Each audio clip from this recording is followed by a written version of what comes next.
Hi and a warm welcome here on my channel. My name is Leon and I just arrived in the rainy Vienna, and this is the start of my second Interrail trip.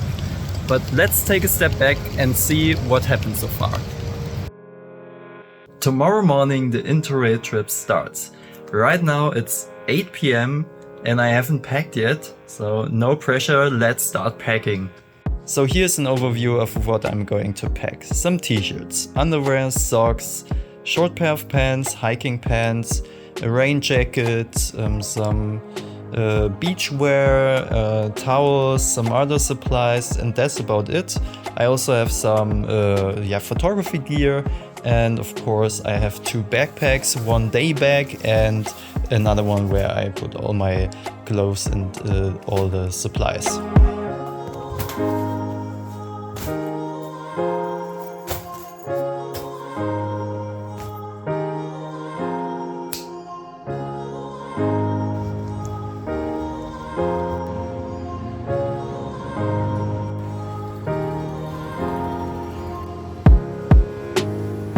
Our adventure began with a challenging journey.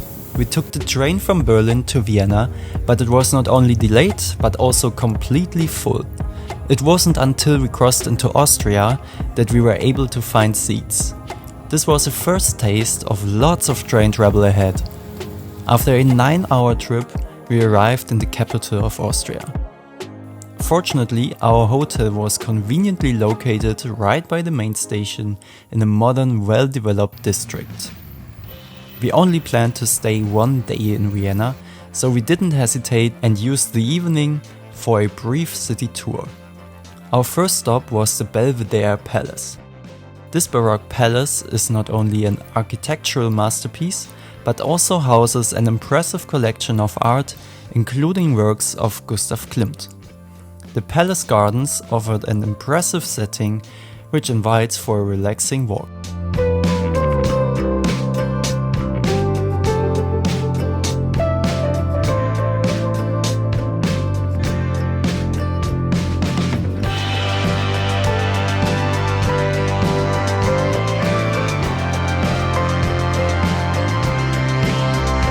Next, we visited the stunning Karlskirche. This Baroque church, dedicated to St. Charles Borromeo, is renowned for its grand dome and beautiful frescoes. Its historical and architectural significance make it a must-see in Vienna. We concluded our evening at the Musikverein, home to the Vienna Philharmonic Orchestra. Next to it is Vienna's Harry Potter bar, but it was completely full, so we ended our day to rest for what's to come. We began our second day at Karlsplatz, where we ended our walk the day before. We had planned to visit the famous Naschmarkt, but unfortunately it was closed. Since the weather wasn't on our side, we headed to the Natural History Museum. This museum is one of the largest and most important natural history museums in the world.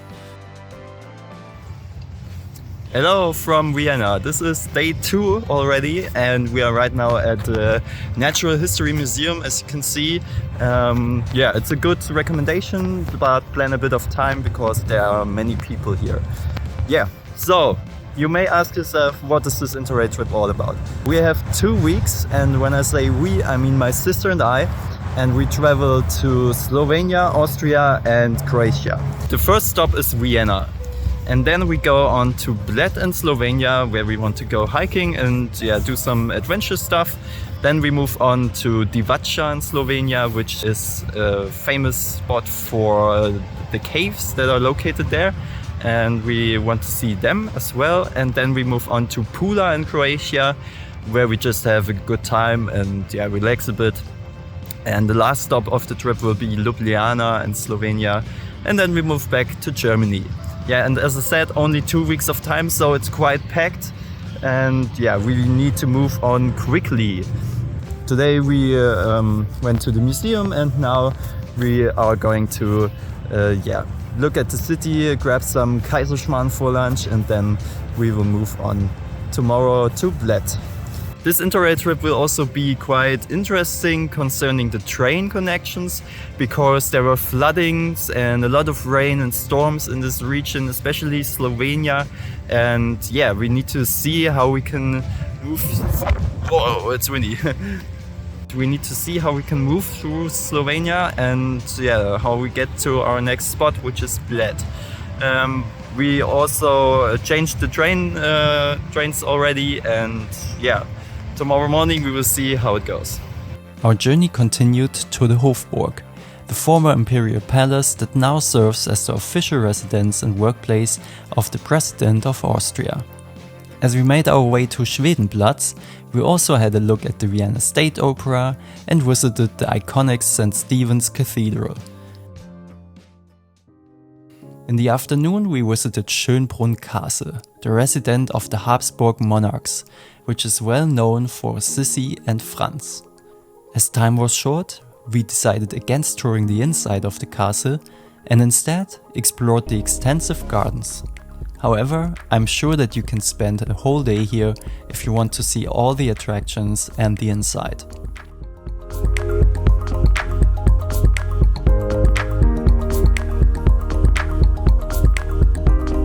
Part of the palace is the Palm House and the Desert House, which we visited.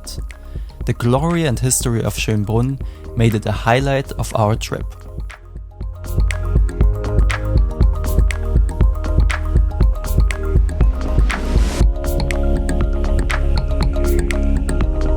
We are at the castle at Schönbrunn, and yeah, it's really beautiful. What can I say? We visited the Palm House and the Desert House. It was okay, yeah, but the price is pretty high for what you can see. Now we go back to the city center and have a short break at our hotel, and then we go on and visit the Prater. Next to the Prater there is a planetarium where we booked a show for this evening, and yeah, that's about it. This was some kind of speed sightseeing one day of Vienna, and I think we made a great job with seeing all the stuff we can see. For all of you wondering how I picked the spots we are visiting here in Vienna, the answer is just Google. I just googled what is recommended to do in Austria and especially Vienna, and yeah, then we decided what we wanted to do and made up a plan on the spot. I didn't have a plan in advance, and yeah, we just are spontaneous and create a plan on the spot. Our night concluded at the Prater, Vienna's famous amusement park, where we also visited the planetarium. The Prater offers a variety of attractions, from the historic giant Ferris wheel to modern thrill rides, providing entertainment for all ages. With 25,000 steps under our belts, we ended our action-packed day filled with the rich cultural and historical experiences that Vienna has to offer. The next morning we woke up early to catch the next train to Slovenia, leaving at 8 AM. Good morning from a very windy Vienna. Today is day 3 and we are at the train station again. Today we travel from Vienna to Bled in Slovenia, and yeah, the train leaves in 15 minutes. So let's see how that goes. Well, you guessed right. We had to stop several times because the train had technical faults, which led to a delay.